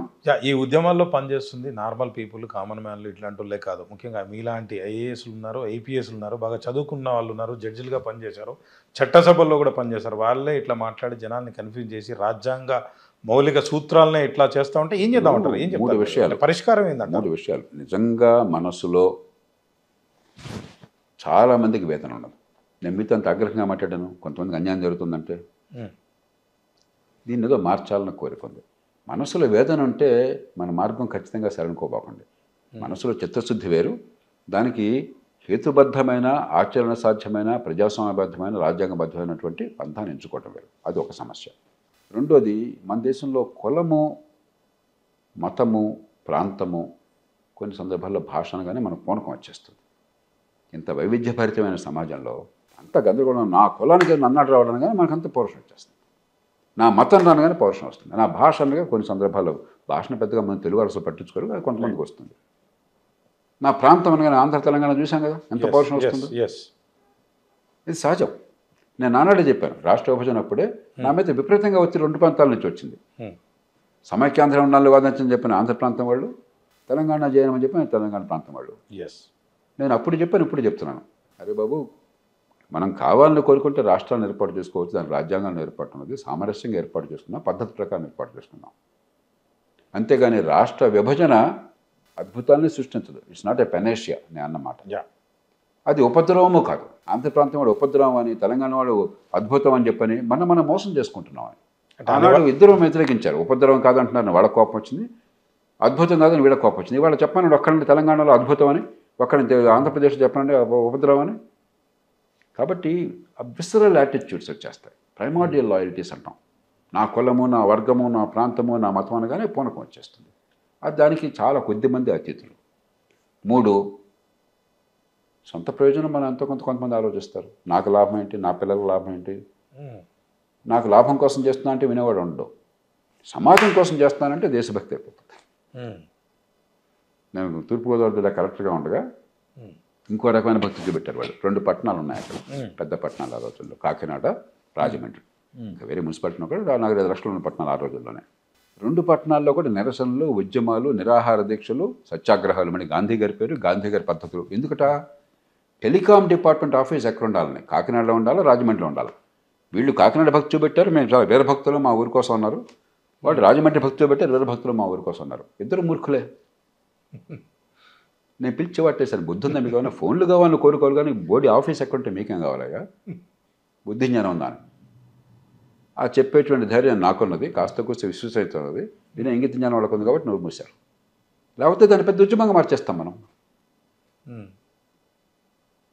అంచేత మనం ఎంత ధ్వని వచ్చిందని కాదు చూడాల్సింది, ఎంత గట్టిగా అరిచారని కాదు, ఎంత హేతుబద్ధత ఉన్నది, ఎంత పరిష్కారానికి దారితీస్తున్నాం, ఎంత దేశంలో అన్ని వర్గాలకి న్యాయాన్ని చేస్తున్నాం, ఎంతగా సంపద పెంచుతున్నాం, ఎంతగా ఆదాయాలు పెంచుతున్నాం, ఎంతగా ఆత్మగౌరవాన్ని ఇస్తున్నాం, ఎంతగా ప్రతిభ వికసిస్తుంది, ఎంతగా నైపుణ్యం వస్తుంది. దాన్ని బట్టి నిర్ణయం చేయాలి. కానీ ఎవడు బాగా అరిస్తేవాడంటే ఇప్పుడు మన వ్యవసాయ చట్టాలు ఉన్నాయి, బ్రహ్మాండమైన చట్టాలు. ఈ దేశంలో ఆ మాట నిర్భయంగా గట్టిగా అప్పటికిప్పటికి నాకు ఒక్క విషయంలో కాదని చెప్పలేకపోయినాడు. కానీ ప్రతివాడికి ఏం తెలియకుండా దుర్మార్గమైన చట్టాలు సార్, రైతు వ్యతిరేక చట్టాలు సార్, దారుణమైన చట్టాలు సార్. మనం అరిస్తే అది వాస్తవం ఆధారాలు. తార్కిక దృక్పథంతో వాస్తవాల ఆధారంగా హేతుబద్ధంగా ఆలోచిస్తే, సమాజంలో ఏది మేలు ఆలోచిస్తే అప్పుడు వాస్తవం అవుతుంది తప్ప అరుపు వల్ల వాస్తవం నిర్ణయం కాదు. రైట్. అంటే ఇప్పుడు నేను అనేది ఏమంటున్నానంటే సార్, అంటే వాళ్ళు రాజ్యాధికారం కావాలి అంటే అది అనివార్యమా, అవసరమా? అఫర్మేటివ్ యాక్షన్ ఏదైతే యూఎస్లో ఇందాక అన్నట్టు ఆ విధంగా మనం ఎందుకు చేయలేకపోయాము? అన్ని వర్గాలకి గొంతు ఉండాలి. ఆ అన్ని వర్గాల్లో కూడా నాయకత్వాన్ని ఇచ్చేటువంటి ఆసక్తి, దానికోసం త్యాగం చేసే నిరతి ఉన్నప్పుడు ఉంటాము. నాయకత్వం అంటే సొంత ప్రయోజనం పక్కన పెట్టుకుని దేశం కోసం, సమాజం కోసం త్యాగం చేయడం. ఆ ప్రతిభ, ఆసక్తి ఉన్న వాళ్ళకి అవకాశం కల్పించాలి. రాజ్యాధికారంలో వాటా ఉండాలి. కానీ ఎలాంటి రాజ్యాధికారం? దేశాన్ని దోచుకునే అధికారమా, దేశ ప్రజలకు న్యాయం చేసే అధికారమా? ఏ రూపంలో వచ్చే రాజ్యాధికారం? ఓట్లు కొనుగోలు చేస్తే వచ్చే రాజ్యాధికారమా? జనాన్ని మోసం చేస్తే వచ్చేదా? మంచి ఆలోచనతో, మంచి ప్రవర్తనతో, త్యాగంతో ప్రజలను ఒప్పించి వచ్చే రాజ్యాధికారమా? అది ఆలోచించుకుంటే రాజ్యాధికారమే పరమావధి అనుకుంటే లాభం లేదు. అంటే యూఎస్ లాగా అఫర్మేటివ్ యాక్షన్ అనేది మనం అంటే ఆ రకంగా చేస్తే ఫలితాలు ఉంటాయంటారా? అంటే ఈ రోజున 60 సంవత్సరాలు బాగుపడింది. నేను అడిగినట్టు 80 సంవత్సరాలు అవుతుంది, మనం ఏం లేనంత స్థాయిలో భారతదేశంలో రిజర్వేషన్లు ఏర్పాటు చేశాం. మరే సంక్లిష్టమైన దేశంలో కూడా ఇంత ఏకగ్రీవంగా దేశంలో అన్ని వర్గాలు కలిసి రిజర్వేషన్లు ఏర్పాటు చేసుకోవాలి. అంటే ఇన్ని కులాలు కూడా ఇన్ని కులాలు ఉండవు. మరి మనకేంటంటే వర్గాలు అని చెప్పిన రాజ్యాంగంలో వెనకబడ్డ తరగతులు చెప్పినా కూడా కులాన్ని మనం విస్మరించాలి. కులం ఒక్కటే ప్రాతిపదిక కాకపోవచ్చు, కానీ కులం ప్రధాన ప్రాతిపదికను మనం ఒప్పుకోవాలి. ఎందుకంటే పుట్టుకతో వివక్ష కేవలం పుట్టిన నేపథ్యాన్ని బట్టి, ఆ కులాన్ని బట్టి, ఏ తల్లి గర్భాన పుట్టింది ఆ బిడ్డ అన్న దాన్ని బట్టి వస్తున్నమాట చాలా మటుకు వాస్తవం. అందుకే ఈ దేశము మన కోర్టులు అంగీకరించినాయి. కులం అనేది మన రాజ్యాంగంలో సామాజిక వర్గాలు అని చెప్పి అన్నా కూడా కులం అనేది ప్రధానమైన ప్రాతిపదిక అని చెప్పి గుర్తించారు. కాబట్టి ఏ కులాలు, ఆ కులంలో ఎవరు అన్న విషయంలో ఎవరి లాభాన్ని బట్టి వాళ్ళు మాట్లాడుతున్నారు.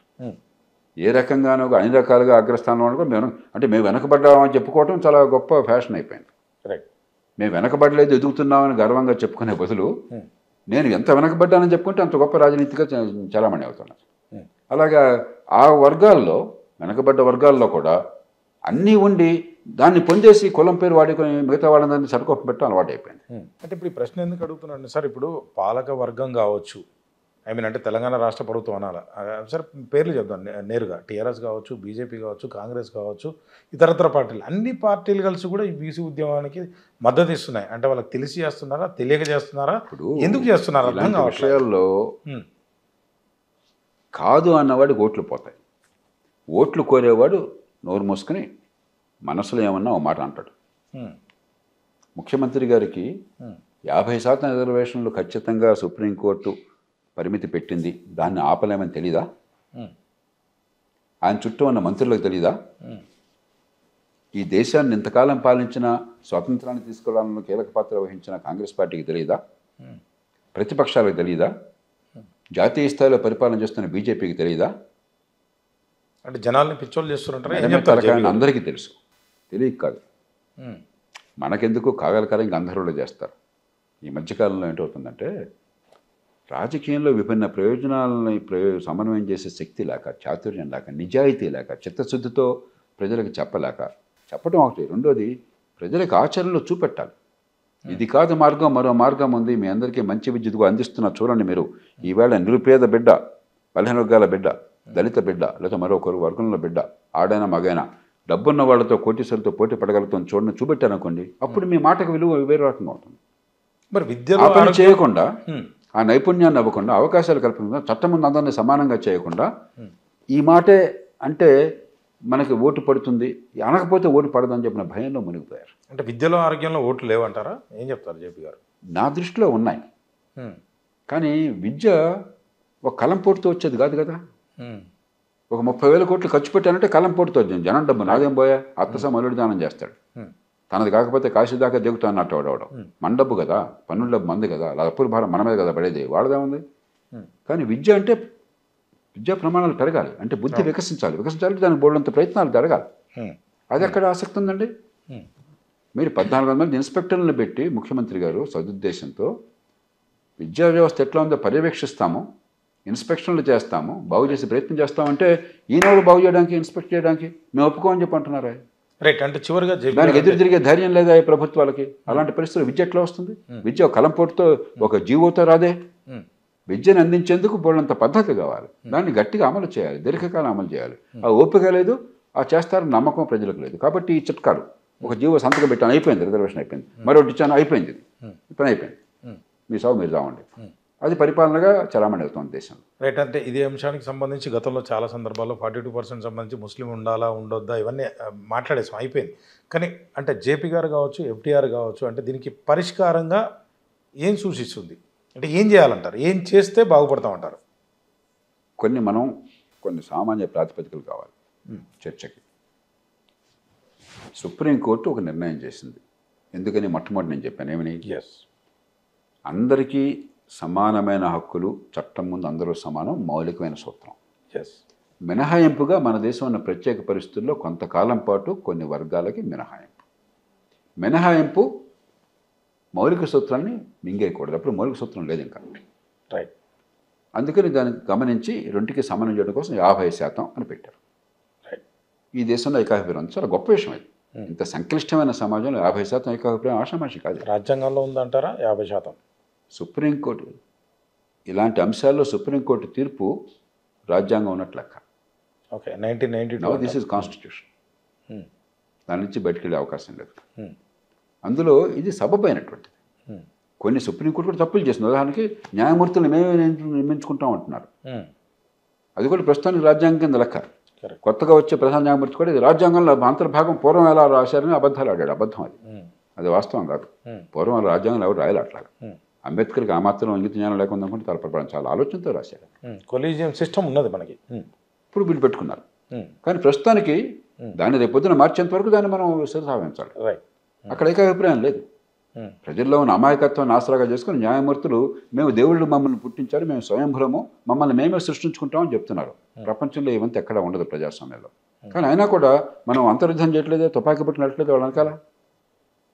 ఆయన పరిష్కారం హింస కాదే. అంచేత 50% శిరోధార్యం. 2, ఈ 50% రిజర్వేషన్లు కూడా అందినప్పుడు ఓ కలెక్టర్ కొడుక్కి మంత్రి కూతురికి అంది నిజంగా ఆ వర్గాల్లో పేదరికం వల్ల, మంచి విద్యా అవకాశం లేకపోవటం వల్ల వివక్ష గురవుతున్న వాళ్ళకి అవకాశం లభించకపోతే ఏం న్యాయం జరుగుతున్నట్టు? అది గడుస్తానంగా ఇందులో సామాజిక న్యాయం ఎక్కడ ఉంది? కాబట్టి ఎవరికి నిజంగా నష్టం జరుగుతుందో, ఎవరికి విద్యా అవకాశాలు లేకుండా పోతున్నాయో పేదరికం వల్ల, తల్లిదండ్రుల విద్య వల్ల, వాళ్ళకి అవకాశం కల్పించి ఈ అవకాశాలు ఒక స్థాయిలో పొందిన వాళ్ళు అయ్యా మీరు ఉపయోగించుకొని నేను వద్దని చెప్పాలి. కొందరు చాలా సదుద్దేశంతో పని చేస్తున్నారు. రిజర్వ్ బ్యాంక్ మాజీ గవర్నర్ ఒక ఆయన ఉన్నాడు, ప్రణాళికా సంఘం సభ్యుడిగా పనిచేశాడు ఆయన శ్రీమతి మాకొద్దు అన్నారు. మన తెలుగు రాష్ట్రాల్లోనే కొందరు శాసనసభ్యులు, సెంట్రల్ శాసనమండలి సభ్యులు మాకు అక్కర్లేదు, మా పిల్లల్ని మేము చూసుకుంటాం, మిగతా వాళ్ళకి వెళ్ళని చెప్పినారు. అది నిజంగా సమాజం అంటే ప్రేమ ఉన్నటువంటి, ఎవరికి నిజంగా అవసరమో వాళ్ళకి అందే ఏర్పాటు చేయండి. ఈ పేరుతో ఈ అవకాశాలన్నీ కొన్ని సంపన్న వర్గాలకే ఈ కులాల్లో పొంది, ఈ కులాల పేరు, సామాన్యుల పేరు వాడుకుని సామాన్యులు నిచ్చిన మెట్లుగా చేసి వాళ్ళ నెత్తినెక్కి తొక్కి పైకెక్కడం ఉందే ఇది ధర్మం కాదు. ఏది మీరు దేనికోసం పోరాడుతున్నారో దానికి మీరు న్యాయంగా చేయట్లేదు. 3, ఈ కులాలకు చెందిన వాళ్ళు నిరుపేదలు ఇప్పటికీ కొంతమంది ఉన్నారు. అన్ని వర్గాల్లో ఉన్నారు. రెడ్లలో ఉన్నారు, వెలమల్లో ఉన్నారు, కాపుల్లో ఉన్నారు, మరో వర్గాల్లో ఉన్నారు. వాళ్ళకి రిజర్వేషన్లు సాధ్యం కాదు ఇప్పుడు. కానీ ఇంకో రకంగా ఏమైనా మనం రాయితీ ఇవ్వగలమా? ఉదాహరణకి ఒక 5% మార్కులు రాయితీ ఇవ్వగలమా? ఓకే. ఒక మారుమూల గ్రామంలో వెయిటేజ్ ఒక పేద వ్యవసాయ కార్మికుడి కూతురు గవర్నమెంట్ స్కూల్కి వెళుతుంటే తల్లిదండ్రులకు విద్య లేనప్పుడు ఆ అమ్మాయికి కాపీ కొట్టకుండా నిజంగా ప్రతిభ వల్ల 85 మార్కులు వచ్చినాయి అనుకుందాం. ఎస్. ఓ కలెక్టర్ కొడుకు 86 మార్కులు వచ్చినాయి అనుకుందాం. నిజంగా ప్రతిభ ఎవరిదని చూస్తే 85 మార్కుల్ని ఆ పరిస్థితులు తెచ్చుకున్న ఆ పిల్లదా? కరెక్ట్. 86 మార్కులు కారులో వెళ్ళి దర్జాగా కలెక్టర్ గారు కొడుకుగా వెళ్ళి ఇంటి ట్యూషన్ పెట్టుకుని తల్లిదండ్రులు ఇంట్లో పాఠాలు చెప్పేటువంటి వాడిదా? ప్రెజర్ లెవెల్స్ ఎవరికి ఉంది నిజంగా మెరిట్?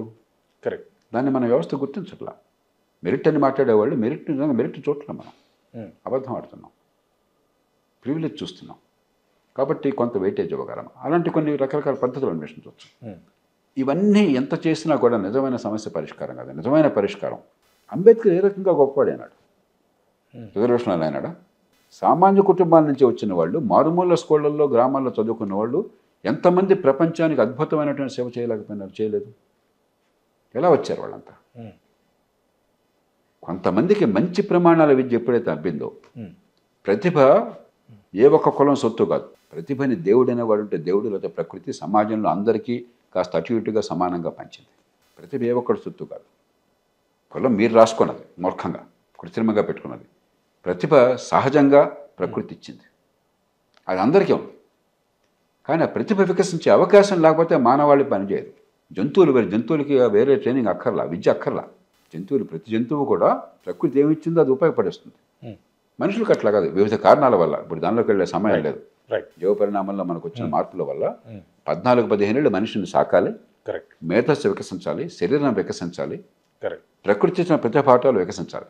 దానికి రాజ్యం చేయాల్సిన పని విద్య అనే సాధనం, నైపుణ్యం అనే సాధనం. విద్య అంటే కాపీ కొట్టి బట్టి పట్టి 99 మార్కులు తెచ్చుకోవడం కాదు. విద్య అంటే ప్రతిభ వికసించడం. ఆ పని మనం చేయగలిగాం. అనుకోండి, చైనా ఉంది. 8వ తరగతి వరకు మీరు మారుమూల చైనాలో గ్రామంలో ఉన్న వ్యవసాయ కుటుంబంలో ఉన్న పేద కుటుంబం ఉన్న షీ జింగ్పింగ్ మనవడు మనవరాలైనా బీజింగ్ పట్టణంలో 8వ తరగతి వరకు బ్రహ్మాండమైన విద్య ప్రతి ఒక్కరి కింద ఏర్పాటు చేస్తారు. ఆ మాట గుండె మీద చేసి చెప్పగలుగుతున్నారు వాళ్ళు. ఇంత తర్వాత కొంచెం ఫీజు కట్టాలి, 12 దాకా. ఆ తర్వాత కాలేజీకి ఫీజు కట్టాలి. అదే 10వ తరగతి దాకా 12 దాకా మనం కనుక ప్రతిభ ఉన్నది వికసించే ఏర్పాటు నిజంగా చేసామనుకోండి, ఇంత డబ్బు ఖర్చు పెడుతున్నామే, సర్వశక్తులు వడ్డామనుకోండి, రిజర్వేషన్ ఇంకెందుకు అసలు? వాడోడు ఇచ్చేదేంటి? నేను పోటీ పడతాను, నేను ఎవరికంటే తక్కువ? మేము ఎంబీబీఎస్కి వెళ్ళినప్పుడు 30% మహిళల రిజర్వేషన్ ఉండేది. చాలామంది మహిళలు మా క్లాస్మేట్స్ చాలా ప్రతిభ ఉన్నవాళ్ళు. కానీ అప్పుడున్న పరిస్థితుల్లో పోస్తే రిజర్వేషన్ వల్ల వచ్చి ఉంటారు. ఇవాళ 65% మహిళలు మెడికల్ కాలేజీల్లో ఆడపిల్లలు. ఏ రిజర్వేషన్ కావాలి వాళ్ళకి? మగవాళ్ళకి రిజర్వేషన్ కావాలి. ఇప్పుడు మీరు గొప్ప ఉదాహరణ అది. ఎందుకని? ఆడపిల్లలకు కూడా మంచి విద్య ఇవ్వటం మన బాధ్యతను తల్లిదండ్రులు గుర్తించగానే బోర్డు రిజర్వేషన్ వాడిచ్చేదేంటి? ఏ యూనివర్సిటీకి ఏ కాలేజీకి వెళ్ళినా కూడా మహిళలు ఫస్ట్ ర్యాంకులు వస్తున్నాయి, అన్ని సీట్లు మహిళలకు వస్తున్నాయి. మంచి ప్రమాణాల విద్య, పాఠశాల విద్య పుట్టుకతో నిమిత్తం లేకుండా ఎక్కడిచ్చారు? ఎంత చండాలమైన విద్య ఉన్నది. ఇంత చండాలమైన విద్యతో ఏ రిజర్వేషన్ వల్ల ఎవరి జీవితాలు బాగు చేస్తారు చెప్పండి? ఆధునిక జీవితం నాకు చెప్పండి. ఒక్కసారి నాకు చెప్పండి. మిరకల్ ఏంటో చెప్పండి, నాకు మ్యాజిక్ ఏంటో చెప్పండి. 9 గంటలకు నిద్రపోయావు, 5 గంటలకు నిద్ర లేచావు, 8 గంటలు పడుకున్నావంటే 18 ఏళ్ల పిల్లలు చెప్పలేకపోతే ఆ పిల్లలకి ఏ రిజర్వేషన్ వల్ల మీరు వాళ్ళ భవిష్యత్తును బాగు చేస్తారో నాకు ఒక్కసారి చెప్పండి. ఆ పాఠం ఏంటో చెప్పండి, ఆ మ్యాజిక్ ఏంటో చెప్పండి, ఆ మిరకల్ ఏంటో చెప్పండి, నాకు ఇంకే రకంగా సాధ్యమో చెప్పండి నాకు. దాని గురించి ఆలోచన చేయకుండా, ఆ ప్రయత్నం చేయకుండా మనం మాట్లాడేది గడుస్తున్నాం. మన కుటుంబాలు, డబ్బున్న కుటుంబాలు, చదువున్న కుటుంబాల కోసం తప్ప ఈ దేశంలో సామాన్యుల కుటుంబాల కోసం కాదు. జేపీ గారు, చాలామంది అంటే బీసీకి సంబంధించి అంటే బీసీ నాయకులు అనాల్సి వస్తుంది. మన దురదృష్టం, మీరు అన్నట్టు ఇంతకుముందు ఈ కులాలకు సంబంధించి ఏదో 3600 కులాలు ఉన్నాయి మాకు కావాలి అని ఇదే మేధావులు కొంతమంది, అంటే జడ్జిగా ఉన్న వాళ్ళు కావచ్చు, ఇదే ఐపీఎస్లు కావచ్చు, కొంతమంది పార్టీ నాయకులు కావచ్చు, వాళ్ళతో చర్చించినప్పుడు వాళ్ళు ఏం చెప్తున్నారంటే మళ్ళీ ఇదే తెర మీదకి అంబేద్కర్ని తీసుకొచ్చి కుల రహిత సమాజాన్ని నిర్మించాలి, అంబేద్కర్ గారు చెప్పారు అని చెప్పి మళ్ళీ కులం పునాదుల మీద జాతిని నిర్మించలేమని, నేను జాతికి కట్టుబడి ఉన్నాను అంటే ఈ కన్ఫ్యూజన్ అంతా ఒకటి క్రియేట్ అవుతుంది. అంటే ఏం చెప్తారు అసలు దీనిపైన మీరు? ఒక పక్కనేమో పట్టణీకరణ, ఆధునిక సాంకేతిక విజ్ఞానం, ప్రపంచీకరణ, ఆర్థిక ప్రగతి, ఇవన్నీ కులానికి దూరంగా సమాజాన్ని తీసుకెళ్తున్నాయి. ఇప్పుడు కాస్త తెలివి ఉన్నవాళ్ళు, కుటుంబం పట్ల ప్రేమ ఉన్నవాడు, భవిష్యత్తు పట్ల మమకారం ఉన్నవాడు కులం పట్టించుకోవట్లేదు. ఎస్. కానీ రాజకీయం వెనక్కి లాగి కులం చుట్టూ రాజకీయాన్ని తిప్పుతోంది. కాబట్టి రెండు పరస్పర విరుద్ధమైనటువంటి ప్రక్రియలు ఉన్నాయి మన సమాజంలో. ఓ పక్కన కులానికి అతీతంగా పిల్లలు వెళుతుంటే మరో పక్కన కులంలోకి లాగుతున్నాం మనం. ఈ సంఘర్షణలో కొంత అటు కొంత ఇటు ఉంటుంది అనివార్యంగా. దానిలో ఏమవుతుంది, గడుస్తూనే అవుతుంది. ఉదాహరణకి రాజకీయంగా రిజర్వేషన్లు స్థానిక ప్రభుత్వాల్లో సరే 42% ఇవ్వచ్చా ఇవ్వకూడదా, 50% దాటిందా లేదా తర్వాత చూద్దాం. కానీ ఈవేళ స్థానిక ప్రభుత్వాల్లో బలహీన వర్గాలు, దళితులు, ఆదివాసీలు, మహిళలు కలిపితే 75% రిజర్వేషన్ ఉన్నాయి. ఎస్, ఆల్రెడీ ఉంది. 75%. కరెక్ట్. ఈ 75%కి అధికారం ఇచ్చామా? మరి ఎందుకని పోరాడుతున్నారు? దీంట్లో కూడా ఇది రాష్ట్రాలకు సంబంధించిన అంశం. ఇది అసలు స్థానిక ప్రభుత్వం పనికి రాకుండా పోతే నగర మేయర్కి ఏ పాత్ర లేకపోతే నేను బహిరంగ మాట్లాడుతున్నాను. Yes yes. పబ్లిక్గా వాళ్ళు ఒప్పుకోకపోవచ్చు, ప్రైవేట్గా మీతో మాట్లాడితే వాళ్ళు నిజమేనండి వేదిక ఎందుకు వచ్చామో తెలియదు. చాలా సందర్భాల్లో మీరు ఉత్సవ విగ్రహం నాకే చెప్పారు నాకు ఇంటర్వ్యూలో. వాళ్ళు చెప్తారు మీరు ఒక ఉత్సవ కాదు, పబ్లిక్గా చెప్పుకోలేరు, ప్రైవేట్గా చెప్తారు. అందరూ నాకు ఎప్పుడు చెప్తుంటారు, అన్ని పార్టీల వాళ్ళు, అధికార పార్టీతో సహా. ఎందుకన్నా తెలియదు సార్, ఏదో పెట్టారు వచ్చాను, డబ్బులు ఖర్చు పెట్టాను, కర్మ కొద్దిని ఇది ఇంతేను మరి ఏమన్నా అంటే మా పార్టీ వాళ్ళు ఒప్పుకోరు, మౌనంగా కూర్చోమని చెప్తారు. అరే మేయర్కి అధికారం లేకపోయా, మున్సిపల్ చైర్మన్కి అధికారం లేకపోయా, కౌన్సిలర్కి అధికారం లేకపోయా, జిల్లా పరిషత్ చైర్మన్కి అధికారం లేకపోయా, మండల పరిషత్కి అధికారం లేకపోతే సర్పంచ్కి లేకపోయా, మధ్యలో మళ్ళీ అసలు ఏమి పాత్ర కూడా లేకుండా ఎంపీటీసీ జెడ్పీసీ పెట్టారు. ఎవరిని మోసం చేయడం కోసం 75% మందికి అధికారం ఇచ్చారే, కనీసం పదవులు ఇచ్చారే, ఇంత కష్టపడి ఎన్నికల్లో పోటీ చేశారే, కొందరు లక్షల కోట్లు ఖర్చు పెడుతున్నారే. నిజంగా మీకు అంత మమకారం అంటే 75% వివిధ వర్గాలకి మీరు కావాలని చెప్పిన రిజర్వేషన్ ఏర్పాటు చేసినప్పుడు ఎందుకు అధికారం ఇవ్వలేదు? ఎందుకు స్థానిక ప్రభుత్వాలను పనికి రాకుండా నిర్వీర్యంగా ఉత్సవ గృహాలుగా మార్చారు, జీవోత్సవాలుగా మార్చారు? కాదని చెప్పండి. కాదు, స్థానిక ప్రభుత్వాలకు అధికారం అన్నది నేను ధీమాగా చెప్పగలను. 50 ఏళ్ల క్రితం స్థానిక ప్రభుత్వాలకు అధికారం అన్నది. మేము గ్రామంలో చదివే రోజుల్లో స్థానిక ప్రభుత్వాలు చాలా బలమైనవి. ఆ సర్పంచ్ బలవంతుడు, ఆ మండల అధ్యక్షుడు, అప్పుడు సమితి అధ్యక్షుడు అనేవాడు చాలా బలవంతుడు, జిల్లా అధ్యక్షుడు బలవంతుడు, బ్రహ్మాండమైన సేవలు అందించారు. ఆనాడు పాఠశాల విద్య పెరిగిందన్న, అభివృద్ధి జరిగిందన్న వాళ్ళ వల్ల జరిగింది. అక్కడి నుంచి గొప్ప నాయకత్వం వచ్చింది. 28 మంది ముఖ్యమంత్రులు ఈ దేశంలో ఆనాడు వచ్చారు స్థానిక ప్రభుత్వాల నుంచి. మన రాష్ట్రంలో కాసు బ్రహ్మానందరెడ్డి గారు, కోట్ల విజయభాస్కర్ రెడ్డి గారు, అందరికంటే అత్యుత్తమ ముఖ్యమంత్రి జలగం వెంగళరావు గారు, అందరూ స్థానిక ప్రభుత్వాల నుంచి వచ్చారు. ఆ నాయకత్వంలో వాళ్ళకి కీర్తి పొందారు, పేరు పొందారు, ప్రతిష్ట పొందారు, నైపుణ్యాన్ని పొందారు, గొప్ప సేవలు అందించారు. దేశంలో 28 మంది ముఖ్యమంత్రులు. గత 30 ఏళ్లలో ఒకే ఒక్క ముఖ్యమంత్రి స్థానిక ప్రభుత్వాల నుంచి వచ్చాడు, మహారాష్ట్ర ముఖ్యమంత్రి దేవేంద్ర ఫడ్నవీస్. ఇంకో ముఖ్యమంత్రి స్థానిక ప్రభుత్వాల్లో పనిచేశాడు, ఆ కారణంగా రాలా, ఎంకే స్టాలిన్. చెన్నై మేయర్గా చేశాడు. కానీ మెడమే తలకాయ నాడు ఎవడో కూడా చెన్నై మేయర్గా అయ్యాడు కాబట్టి ముఖ్యమంత్రి అయ్యాడు ఎవరు అనుకోవట్లా. ఆయన కరుణానిధి కొడుకు కాబట్టి ముఖ్యమంత్రి అయ్యాడు. దీనిలో రహస్యం ఏమైనా ఉందా? ఒకప్పుడు ప్రధానమంత్రి గారిని అడిగాను, అంటే లండన్ మేయర్ పేరేంటని అడిగాను. బోరిస్ జాన్సన్ అన్నాడు. ఆయన తర్వాత ప్రధానమంత్రి అన్నాడు బ్రిటన్కి. న్యూయార్క్ మేయర్ పేరేంటన్నాను, బ్లూంబర్గ్ అన్నాడు. ఆయన రాష్ట్రపతి పదవి పోటీ చేసాడు, కాలేకపోయినాడు, కానీ చాలా దేశంలో పేరుండే కన్నా గొప్ప విషయం. మెక్సికో నగరం మేయర్ ఎవరు అన్నాను, ఆమ్లో అంటారు, లోబర్డార్ అని చెప్పాను. తర్వాత మెక్సికో అధ్యక్షుడు అన్నాడు. ఢిల్లీ మేయర్ పేరు తెలుసా అన్నాను, తెలియదు అన్నాను. నాకు కూడా తెలియదు అన్నాను. బాంబే తెలుసా తెలియదు, కోల్కతా తెలుసా తెలియదు, చెన్నై తెలుసా తెలియదు. మరి ఎందుకండి? వాటన్నిటికంటే మన నగరాలు పెద్దవి కదా. వాళ్ళ మేయర్లు గుర్తుంటామంటే మన మేయర్లు తెలియపోవడం, ఎందుకంటే మన వాళ్ళు ఉత్సవ గృహాలు కాబట్టి, ఆ మేయర్లు ప్రభావశీలుడు కాబట్టి. ఆ నగరాల్లో మేయరు దేశంలో ప్రధానమంత్రి స్థాయిలో ఉంటాడు. మనం ఎంత చౌక చేసాం? తెల్లవాళ్ళు రాజ్యం వెళ్తున్న కాలంలో, పరాయివాడు రాజ్యం వెళ్తున్న కాలంలో మన మేయర్లకు బలు ప్రతిష్ఠ ఉంది.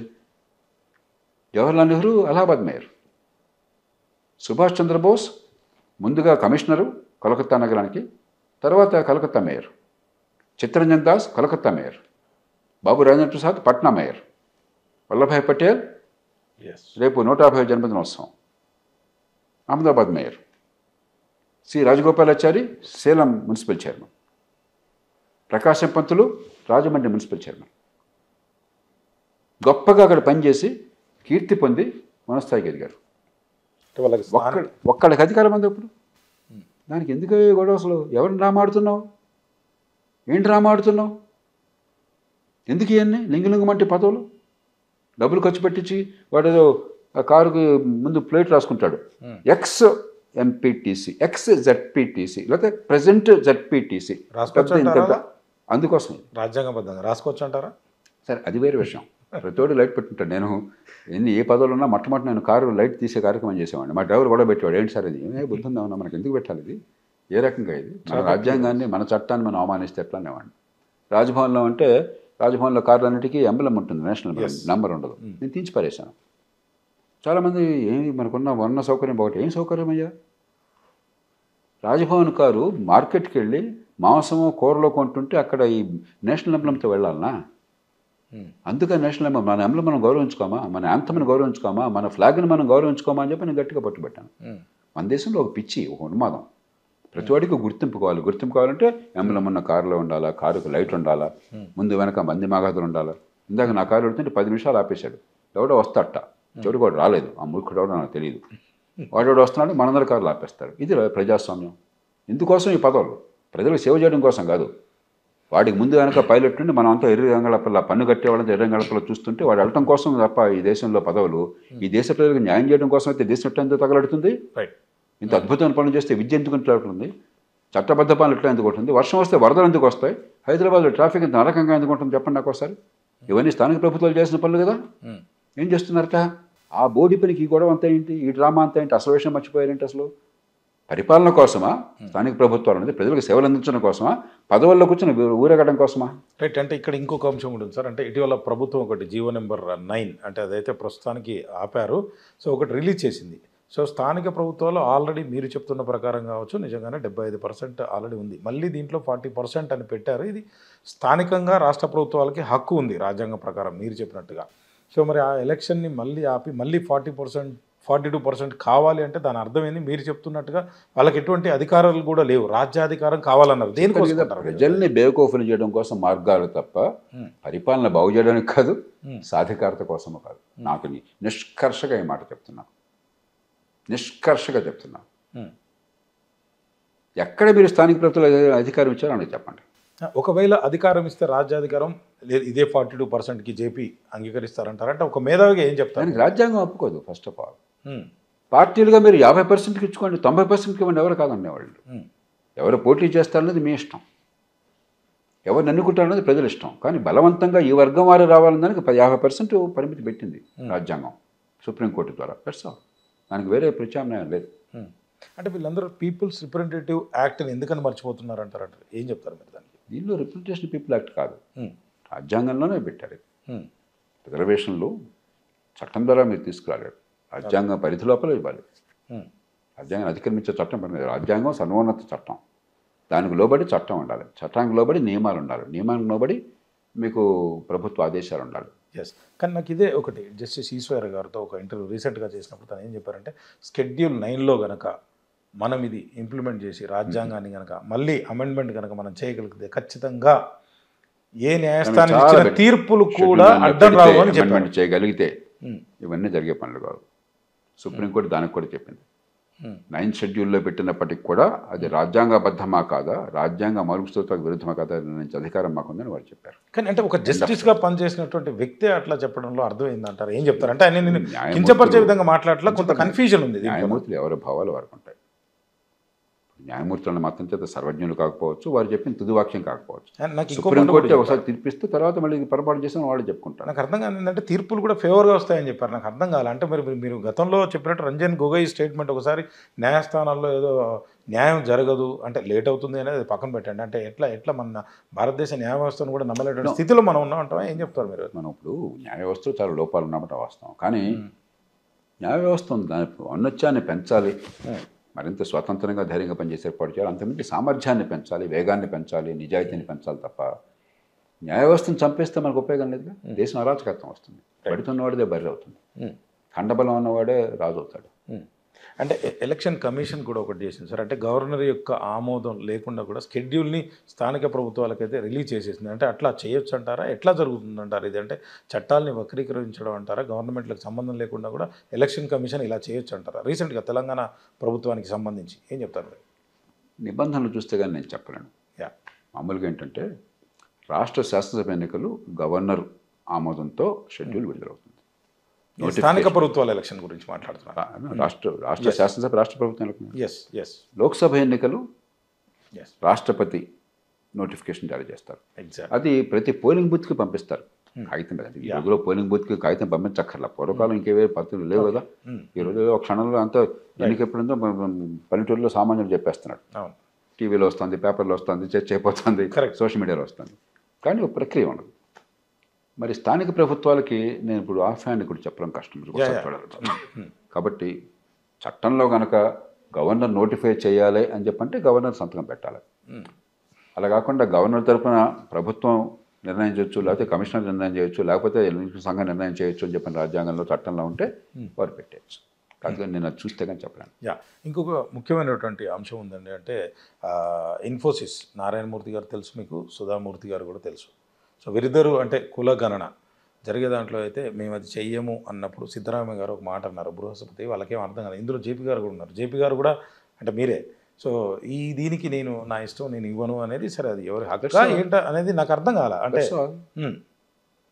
దీన్ని ఎట్లా చూస్తారు? సిద్ధరామయ్య గారు ఎట్లా చూస్తారు? మనం అందరం స్వేచ్ఛాయుతమైన పౌరులం.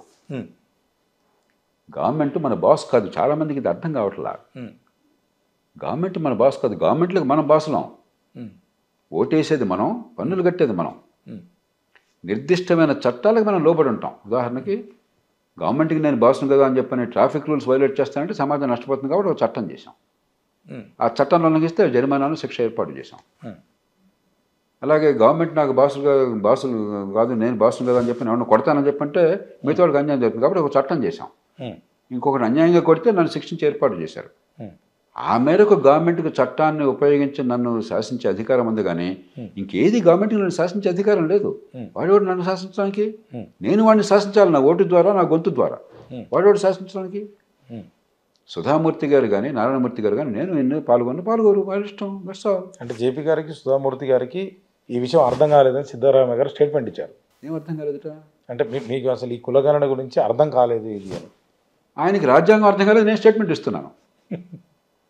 ఆయనకు పరిపాలన అర్థం కావట్లేదు, నేను స్టేట్మెంట్ ఇస్తున్నాను. ఉన్న సమాచారం ప్రకారం అయితే 1931 తర్వాత ఈ రోజు వరకు కూడా కులగణన జరగలేదు. సో నెక్స్ట్ సెన్సస్తో పాటు ఇది కూడా జరగబోతుంది అంటారు. జరపాల్సినటువంటి అవసరం ఉందా లేదా? జేపీ గారు ఏం చెప్తారు దీనికి? నా దృష్టిలో నిరర్థకం. రాజకీయానికి కులం రంగు పొలిమి, కులం పేరుతో జన సమీకరణ చేసి ఏదో రకంగా నిజమైన మౌలిక సమస్యల నుంచి మనుషుల దృష్టిని మళ్లించి పబ్బం గడుపుతుందన్న ఆలోచన తప్ప ఏ రకంగా ప్రయోజనం ఉంటుందో ఒకసారి చెప్పానండి. నాకు రిజర్వేషన్లు 50% పరిమితి, అది స్థిరం అయిపోయింది కదా. అయిపోయింది. మీరు ఎన్ని గణనలు చేసినా కూడా పెరిగేది తగ్గేది లేదు కదా. ఒకటి. రెండు, రిజర్వేషన్లు ఇచ్చినా కూడా విద్యను బాగు చేయకుండా, సంపాదించే శక్తిని పెంచకుండా, ప్రతిభ వికసించే అవకాశాన్ని ఇవ్వకుండా అభివృద్ధి జరగదు, ఉపాధి రాదు, బెదరికి నుంచి బయటపడరు, ఉపాధి రాదు. అది నిజమే కదా. మూడు, మీరు ఇక్కడ రాయడం వల్ల సెన్సస్లో అదనంగా రిజర్వేషన్ వచ్చేది లేదు, పోయేది లేదు. వ్యక్తులకు వచ్చేది మీకు సర్టిఫికేట్ ఉందా లేదా పద్ధతి. అంతేగాని సెన్సస్లో నా పేరు రాశారు కాబట్టి లేదు, సాధ్యం కాదు. కాబట్టి వ్యక్తులకి రిజర్వేషన్ వచ్చేది లేదు, పోయేది లేదు. ఊరికి భ్రమ కలిగిస్తున్నారు ఏదో వస్తుందని చెప్పాను. కుల సమీకరణకి, ఎన్నికల కోసం, ప్రయోజనాల కోసం చెప్పాను. వ్యక్తులకి దీనివల్ల లాభ నష్టాలు ఏం లేవు. ఇంకెందుకు అది? ఎన్నికల్లో వాడడానికి ఆయుధంగా మా కులానికి ఎంతమంది, మా కులానికి ఎంతమంది, ఆఫ్ఘనిస్తాన్లో ట్రైబల్స్ అంతా కూర్చొని లోయజర్గా అంటారు దాన్ని పార్లమెంట్ నడవదు అక్కడ. లోయజర్గా ఆ కులాల పెద్దలు వచ్చి మా కులం ఎంతమంది, మా కులం ఎంత, నాకు ఇన్ని తుపాకులు ఉన్నాయి, నీకు ఇన్ని తుపాకులు ఉన్నాయి, అది పరిపాలన జరిగేది. అట్లా ప్రతివాడు సంఖ్యాబలాన్ని చూపెట్టి లేకపోతే దాన్ని 10 రెట్లు చూపెట్టేసి ఆ రకంగా చూస్తే భారతదేశ జనాభా 350 కోట్లు ఉండాలి. ఈ కులాల వాళ్ళు చెప్పే మాటలు వింటుంటే. కులం అనే స్పృహ లేకుండా ప్రతిభ వికసించి ఆత్మగౌరవంతో పిల్లలు ఎదిగేటువంటి సమాజం కావాలా? పొద్దునుంచి సాయంత్రం కులం అనే న్యూనతకు గురైపోయి, వాడు ఎక్కువ వీడి తక్కువ అనే భావానికి గురైపోయి ప్రతిభ వికసించకుండా, సమాజంలో ఎదిగే అవకాశం రాకుండా కులం చుట్టే రాజకీయం తిరగాలన్నా ఎలాంటి సమాజాన్ని మనం కోరుకుంటున్నాం? మీ పిల్లలు నా పిల్లలు ఎలా ఉండాలని కోరుకుంటున్నాం మనం? నేను మెడికల్ కాలేజ్ వచ్చేదాకా నాకు కులం ప్రస్తావన లేదు నా జీవితంలో. మొట్టమొదటిసారి నన్ను కూడా కులం అడిగాడు. ర్యాగింగ్ అనే బుల్లింగ్ ఉంటుంది అక్కడ కొత్తగా చేరినప్పుడు. ఇలా కూర్చున్నాను కుర్చీలో, మీ కులం ఏంటన్నాడు. నాకు అసలు ఊహించలేకపోయాను, దాన్ని తట్టుకోలేకపోయాను. మాల అన్నాను. ఆ కుర్చీ నుంచి దిగు అన్నాడు. నేను దిగను అన్నాను. దిగకుండా ఎందుకుంటామని ఎదిరించాడు. నేను ఎదిరించాను. ఇప్పటికీ గుర్తుంది నాకు. అలాంటి సమాజం నుంచి వచ్చాం మనం అంతా కూడా. మన పిల్లలకి కులం వాసన లేకుండా పెంచాలని కోరుతున్నాం. నా పిల్లలకి కులం అన్న స్పృహ లేదు. కర్మ కొద్దీ పత్రికలు, టీవీలు, సోషల్ మీడియా చూస్తుంది ఇప్పుడు ఏదో ఈ కులం అనేది తగలుతుంది. నా పిల్లలు ఒకరు ఇప్పుడు చాలా కాలం తర్వాత అడిగారు, మన కులం ఏంటని. ఎందుకు నీకు అని చెప్పి, ఎవరు కులం గురించి మాట నాకు అర్థం కావట్లేదు ఎంత అని చెప్పాను. అలాగే ఉండు, ఏం పర్లేదు, తెలియకని చెప్పి. జేపీకి అంటే ఒక సూటి ప్రశ్న, ఎఫ్డిఆర్ కావచ్చు, జేపీ కావచ్చు. అంటే జేపీ అంటే ఈ 42% బీసీ రిజర్వేషన్కి సరే వాళ్ళు అనుకుంటున్నటువంటి కులాలు మీరు అనుకోవట్లేదు, ఇంటర్వ్యూలో చెప్పారు. సో వ్యతిరేకమా, అనుకూలమా, ఇది అనివార్యమా, అవసరమా, ఏం చెప్తారు? నేను అన్నీ ఇప్పుడే ఇలాగ చెప్పాను. ఇవన్నీ ఒక్క మాటతో చెప్పేవాడు. రాజ్యాంగ స్ఫూర్తి ప్రకారం నడవాలి, 50% పరిమితికి లోబడాలి. ఊరికి ఉత్సవ విగ్రహాలాగా ఏదో వచ్చామని డ్రామా ఆడడం, నిజంగా స్థానిక ప్రభుత్వాలకు అధికారాన్ని ఇవ్వాలి. రిజర్వేషన్ ఉన్న వాళ్ళకి అధికారాన్ని పెంచని ముందు అసలు అన్నింటినీ మించి అందరి ప్రతిభ వికసించేందుకు ఏర్పాట్లు చేయాలి. అవి చేయకుండా ఏం చేసినా కూడా ఇదంతా డ్రామాయే తప్ప దానిలో మనం పాల్పంచుకోగల. మన క్షేత్రానికి వాళ్ళని తీసుకురావాలి, కానీ వాళ్ళ క్షేత్రానికి మనం వెళ్ళి వాళ్ళతో పాటు మనం అరిస్తే ఈ దేశంలో దుష్పరిపాలన మన భాగం అవుతున్నాం. రాజకీయాన్ని, సమాజాన్ని మార్చాలని వచ్చిన వాళ్ళం ఈ ఊబిలో కూరుకుపోయి వాళ్ళ ఎజెండాకు మనం వెళ్ళటమా? ఏ ఎజెండా ప్రజల కోసం ఆ ఎజెండాకి వాళ్ళని తీసుకురావటమా? విద్యను గురించి మాట్లాడమనండి, ఆరోగ్యాన్ని గురించి మాట్లాడమనండి, చట్టబద్ధ పాలన గురించి మాట్లాడమనండి. దానికి అనుకూలంగా కాదు చెప్పనండి దమ్ములుంటే. అది లేకుండా ఎలా సమాజం మారుతుందో చెప్పనండి నాకు. అది నిజమైన సమస్య, అంతేగాని ఇది సమస్య కాదు. రైట్. అది ఎఫ్డిఆర్ కావచ్చు, జేపీ గారి వాదన కావచ్చు. మరో ఇంటర్వ్యూలో డైరెక్ట్ ఎలక్షన్ గురించి మాట్లాడేటువంటి ప్రయత్నం చేద్దాం సార్. నమస్కారం.